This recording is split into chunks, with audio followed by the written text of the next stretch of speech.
بسم اللہ الرحمن الرحیم۔ السلام علیکم اسٹوڈنٹس، آج ہم کرنے جا رہے ہیں اپنی 9th کلاس اسلامیات کا چیپٹر نمبر 24 حضرت عمرو بن امیہ رضی اللہ تعالیٰ عنہ، باب ششم ہدایت کے سرچشمے اور مشاہیر اسلام کا 4th ٹاپک ہے ہمارے پاس حضرت عمرو بن امیہ رضی اللہ تعالیٰ عنہ۔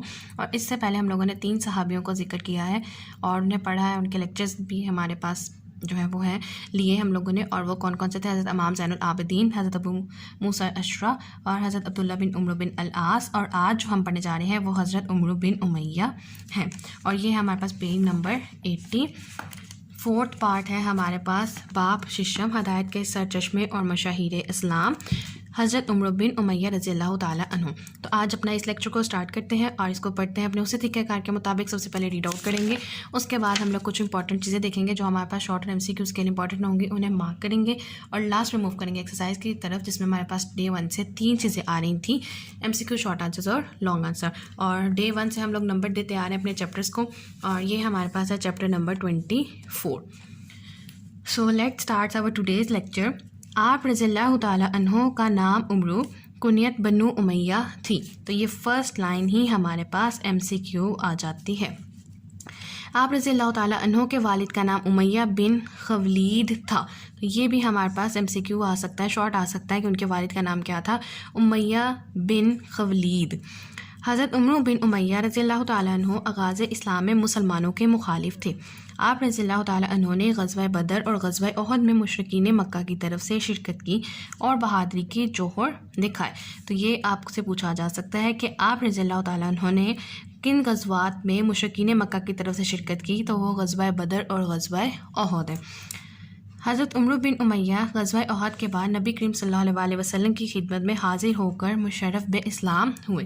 تو یہ بھی ہمارے پاس MCQ آ سکتا ہے کہ کس غزوہ کے بعد جو ہے آپ نے اسلام قبول کیا؟ غزوہ احد کے بعد۔ نیکسٹ آ جاتے ہیں نجاشی کے دربار میں سفیر اسلام۔ کسی بھی ملک کی خارجہ پالیسی میں سفارت کاری کو اہم حیثیت حاصل ہوتی ہے۔ سفارت کاری کے ذریعے ہی سے دوسرے ممالک کے ساتھ معاشی اور سیاسی تعلقات استوار ہوتے ہیں۔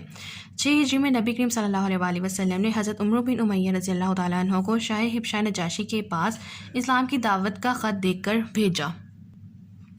اس خط میں نجاشی کو دعوت اسلام دینے کے علاوہ مہاجرین کی میزبانی کی سفارش اور حضرت حبیبہ رضی اللہ تعالیٰ عنہ کے نام نکاح کا پیغام بھی شامل تھا۔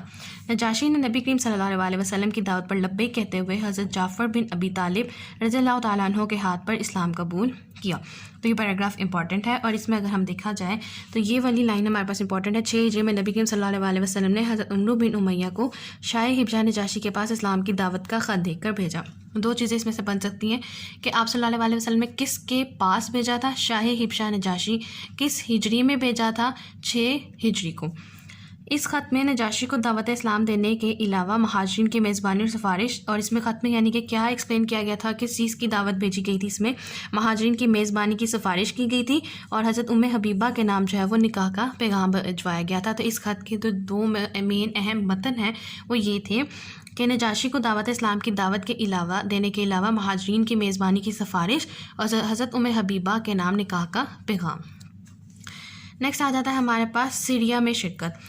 حضرت عمرو بن امیہ نے نبی کریم صلی اللہ علیہ وسلم کے حکم سے ایک سوریہ میں شرکت بھی کی۔ ابو سفیان کے حکم پر ایک عرابی نے حضرت نبی صلی اللہ علیہ وسلم میں نبی کریم ختم النبیین صلی اللہ علیہ وسلم کو نعوذ باللہ قتل کرنے کی کوشش کی۔ تو ابو سفیان، اب نعوذ باللہ آپ صلی اللہ علیہ وسلم کو قتل کرنے کی کوشش کس کے کہنے پہ کی گئی؟ ابو سفیان کے کہنے پہ۔ تو یہ ہمارے پاس امپورٹنٹ لائن آ سکتی ہے MCQs کے لیے۔ اس کے حملے کرنے سے پہلے ہی نبی کریم صلی اللہ علیہ وسلم نے اس کا ارادہ بھانپ لیا اور صحابہ کرام رضی اللہ تعالیٰ عنہ نے اسے گرفتار کر لیا، چونکہ سازش کا اصل محرک ابو سفیان تھا۔ لہٰذا نبی کریم صلی اللہ علیہ وسلم نے حضرت عمرو بن امیہ رضی اللہ تعالیٰ عنہ اور حضرت سلمہ بن اسلم رضی اللہ تعالیٰ عنہ کو ابو سفیان کا کام تمام کرنے کے لیے مکہ مکرمہ بھیجا۔ تو یہ امپورٹنٹ آ جاتی ہے ہمارے پاس لائن کہ ابو سفیان کا کام تمام کرنے کے لیے آپ صلی اللہ علیہ وسلم کن 2 صحابہ اور صحابیات کو جو ہے وہ بھیجا تھا مکہ مکرمہ؟ تو حضرت عمرو بن امیہ اور حضرت سلمہ بن اسلم۔ تو یہ MCQs اور شارٹ دونوں پوائنٹ آف ویو سے ہمارے پاس امپورٹنٹ ہے۔ لیکن وہاں پر قریش مکہ کو خبر ہونے کی وجہ سے ہی یہ لوگ واپس نکل آئے۔ راستے میں ان لوگوں کی ملاقات عبداللہ بن مالک اور بنو حزیل کے ایک آدمی سے ہوئی۔ حضرت عمرو بن امیہ رضی اللہ تعالیٰ نے عبداللہ کا سر قلم کر دیا۔ تو راستے میں واپسی پہ آپ سے پوچھا جا سکتا ہے کہ جب وہ سوریہ میں شرکت کرنے کے بعد گئے تھے اور پھر آپ صلی اللہ علیہ وسلم نے انہیں جو مکہ مکرمہ بھیجا تھا ابو سفیان کا کام تمام کرنے کے لیے، لیکن وہ نہ کر سکے کیونکہ قریش مکہ کو ان کا ارادہ پتہ چل گیا تھا، تو واپسی پہ ان کی ملاقات کس سے ہوئی تھی؟ عبداللہ بن مالک اور بنو حذیل سے، اور حضرت عمرو بن امیہ نے عبداللہ کا سر جو ہے وہ قلم کر دیا تھا۔ حضرت عمرو بن امیہ رضی اللہ تعالیٰ عنہ شجاعت و بہادری اور جرأت اور دلیری میں عربوں میں سے ممتاز تھے۔ لاسٹ میں ان کی وفات کا ذکر ہے۔ حضرت عمرو بن امیہ رضی اللہ تعالیٰ عنہ کی وفات 60 ہجری میں حضرت معاویہ کے دور حکومت میں ہوئی، تو یہ بھی ہم اس کے لیے امپورٹنٹ ہے، کب ہوئی؟ 60 ہجری میں۔ کس کے دور حکومت میں ہوئی؟ حضرت معاویہ رضی اللہ تعالیٰ عنہ کے دور حکومت میں ہوئی۔ آپ رضی اللہ تعالیٰ عنہ مدینہ منورہ میں دفن ہوئے، اور کہاں دفن ہوئے؟ مدینہ منورہ میں۔ حضرت عمرو بن امیہ رضی اللہ تعالیٰ عنہ سے مروی 20 احادیث کتابوں میں موجود ہیں، اور ان کی کتنی احادیث ہے؟ ٹوٹل احادیث مروی احادیث ہے ان سے ہمارے پاس 20 ان کی تعداد ہے۔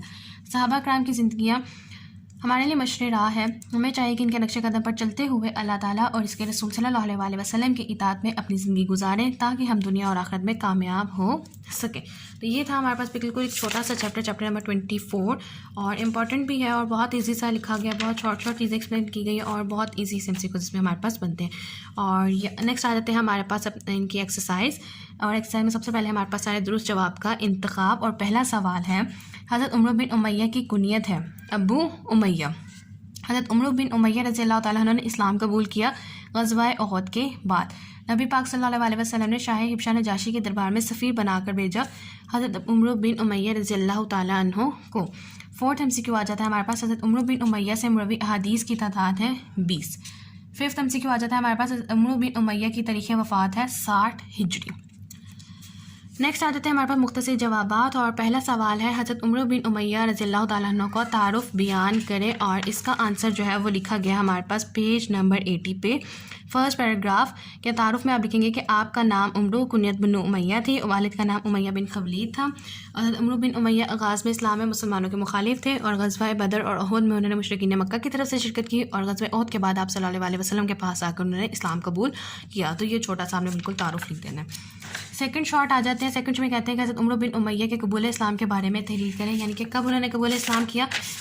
پہلے تو یہ لکھیں گے کہ انہوں نے غزوہ بدر اور غزوہ احد میں مشرکین مکہ کی طرف سے شرکت کی، اور پھر آپ ایکسپلین کریں گے کہ غزوہ احد کے بعد نبی پاک صلی اللہ علیہ وسلم کی خدمت میں حاضر ہو کر مشرف اسلام ہوئے۔ تو جو آنسر ہمارے پاس فرسٹ شارٹ کا تھا وہی آنسر ہمارے پاس سیکنڈ شارٹ کا بھی وہی آنسر آئے گا۔ تھرڈ شارٹ پہ کیا کہتے ہیں کہ حضرت عمرو بن امیہ رضی اللہ تعالیٰ عنہ کے سفارتکاری کے بارے میں آپ کیا جانتے ہیں؟ سفارتکاری کہتے ہیں فارن پالیسی، خارجہ پالیسی کو، تو اس کے میں آپ کے پاس آ جائے گا نجاشی کے دربار میں سفیر اسلام کی جو ہیڈنگ ہے وہ ہمارے پاس، اس کے نیچے جو پیراگراف دیا گیا ہے وہ ہمارے پاس تھرڈ شارٹ کا آنسر ہے، اور وہ کیا ہے کہ کسی بھی ملک کی خارجہ پالیسی میں سفارتکاری کو اہم حیثیت حاصل ہوتی ہے۔ سفارتکاری کے ذریعے سے ہی دوسرے ممالک کے ساتھ معاشی اور سیاسی تعلقات استوار ہوتے ہیں۔ 6 ہجری میں نبی پاک صلی اللہ علیہ وسلم نے حضرت عمرو بن امیہ کو شاہ حبشہ کے نجاشی کے پاس دعوت اسلام کا خط دے کر بھیجا۔ اس خط میں نجاشی کو دعوت اسلام دینے کے علاوہ مہاجرین کی میزبانی کی سفارش اور حضرت ام حبیبہ کے نام نکاح کا پیغام بھی شامل تھا، اور اس نے آپ صلی اللہ علیہ وسلم کی دعوت پر لبیک کہتے ہوئے حضرت جعفر بن ابی طالب کے ہاتھ پر اسلام قبول کیا۔ 4th شارٹ آ جاتا ہے ہمارے پاس، حضرت عمرو بن امیہ کی شجاعت و بہادری کے بارے میں مختصر تحریر کریں، اور اس میں آپ لکھیں گے سوریہ میں شرکت کی ہیڈنگ ہے ہمارے پاس، اس کے نیچے جو پورا پیراگراف لکھا ہوا ہے عربوں میں سے ممتاز تھے وہاں تک ہمارے پاس یہ کمپلیٹ آنسر جو ہے 4th شارٹ کا آنسر آئے گا۔ حضرت عمرو بن امیہ نے نبی پاک صلی اللہ علیہ وسلم کے حکم پر ایک سوریہ میں شرکت کی۔ ابو سفیان کے حکم پر ایک عرابی میں مسجد نبی میں نبی کریم صلی اللہ علیہ وسلم کو نعوذ باللہ قتل کرنے کی کوشش کی۔ اس کے حملہ کرنے سے پہلے نبی پاک صلی اللہ علیہ وسلم نے اس کا ارادہ بھانپ لیا اور اس کو گرفتار کر لیا، اور کیونکہ اس کی سازش کا اصل محرک ابو سفیان تھا، اور پھر حضرت عمرو بن امیہ اور حضرت سلمہ کو ابو سفیان کا کام تمام کرنے کے لیے آپ صلی اللہ علیہ وسلم نے حکم دیا، اور انہوں نے مکہ مکرمہ بھیجا، کیونکہ قریش مکہ کو پہلے ان کا ارادہ پتہ چل گیا تو انہیں واپس آنا پڑ گیا تھا۔ وہ نکل گئے تھے، اور راستے میں عبداللہ بن مالک اور بنو حذیل سے ان کی ملاقات ہوئی، اور حضرت عمرو نے حضرت عبداللہ کا جو ہے وہ سر قلم کر دیا، اور آپ کی جو شجاعت اور بہادری اور جرأت اور دلیری کے قصے ہیں وہ عربوں میں سب سے ممتاز تھے۔ تو یہ آپ شارٹلی بھی ایکسپلین کر سکتے ہیں، اور یہاں سے اگر آپ لوگوں نے یاد کر کے لکھنا ہے تو آپ لوگ یاد کر کے بھی لکھ سکتے ہیں۔ لاسٹ شارٹ آ جاتا ہے حضرت عمرو بن امیہ کی وفات کب اور کہاں ہوئی، اور لاسٹ ہیڈنگ ہے ہمارے پاس وفات میں آپ نے بتا دینا ہے کہ 60 ہجری میں حضرت معاویہ کے دور حکومت میں ان کی وفات ہوئی اور مدینہ منورہ میں دفن ہوئے. تو اسٹوڈنٹس آپ لوگ ایک چیز نوٹ کر سکتے ہیں کہ ان 5 شارٹ کے اندر آپ کا یہ پورا جو چیپٹر ہے وہ کور ہو گیا. جب آپ نے شارٹ آنسرز یاد کر لیے آپ کا جو لانگ ہے اس چیپٹر کا تفصیلی جواب وہ بھی یہیں سے تیار ہو چکا. اور تفصیلی جواب کیا ہے ہمارے پاس؟ حضرت عمرو بن امیہ کے حالات زندگی تحریر کریں. اور یہ حالات زندگی میں ہمارے پاس پورا چیپٹر جو ہے وہ انکلیوڈ ہوگا. پورا چیپٹر شارٹ آنسرز میں بھی کور ہو گیا. تو آپ لوگوں کو لانگ آنسر کے اوپر جو ہے وہ بہت زیادہ محنت کرنے کی ضرورت نہیں پڑے گی. ہاں جی، آپ لوگ ایک کام آپ لوگوں کو کرنا ہوگا کہ آپ لوگوں کو صرف ہیڈنگس کریٹ کرنی ہوگی. وہ کیا؟ تعارف، نجاشی کے دربار میں سفیر اسلام، سوریہ میں شرکت، شجاعت و بہادری، اور پھر ان کی وفات، اور لاسٹ پہ یہاں سے ہمارے پاس جو ہے وہ آ جائے گا حاصل کلام. تو یہ 4 to 5 ہیڈنگز جو ہے وہ آپ کریٹ کریں گے. 2 to 3 ہیڈنگز جو ہے وہ آلریڈی کریٹڈ ہیں اور 1 to 2 ہیڈنگز ہم لوگ کریٹ کریں گے جس میں ہمارے پاس تعارف، حاصل کلام اور شجاعت و بہادری، یہ 3 ہیڈنگز جو ہیں وہ ہم خود بنائیں گے. اور یہ آپ لوگوں کا تھا آج کا چیپٹر نمبر 24 باب ششم کا 4th پارٹ حضرت عمرو بن امیہ رضی اللہ تعالیٰ عنہ. اور باب ششم میں ہم لوگ ڈسکس کریں مشاہیر اسلام. اور یہ ایک چوتھے صحابی کو 4th نمبر کے انہوں نے جس صحابی کا ذکر کیا ہے 4th پارٹ میں وہ ہے حضرت عمرو بن امیہ رضی اللہ تعالیٰ عنہ. انشاءاللہ اپنی نیکسٹ ویڈیوز میں اور فردر لیکچرز میں ہم لوگ اپنے نیکسٹ چیپٹر کو کور کریں گے اور انشاءاللہ بہت جلد اپنے سلیبس کو جو ہے وہ کمپلیٹ آؤٹ کرنے کی کوشش کریں گے. اسٹوڈنٹس یہ تھا ہمارے پاس آج کا لیسن، آج کا لیکچر.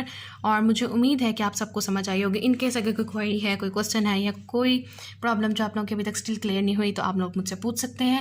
اور میری طرف سے مکمل کوشش ہوگی کہ آپ لوگوں کو مکمل طور پر گائیڈ کیا جا سکے. اور لاسٹ میں میری آپ سب سے صرف ایک ریکویسٹ ہے، کائنڈلی پلیز چینل کو سبسکرائب کیجیے، سپورٹ کیجیے، ویڈیو کو لائک کیجیے اور اپنے فرینڈس کے ساتھ ضرور شیئر کیجیے. Thank you.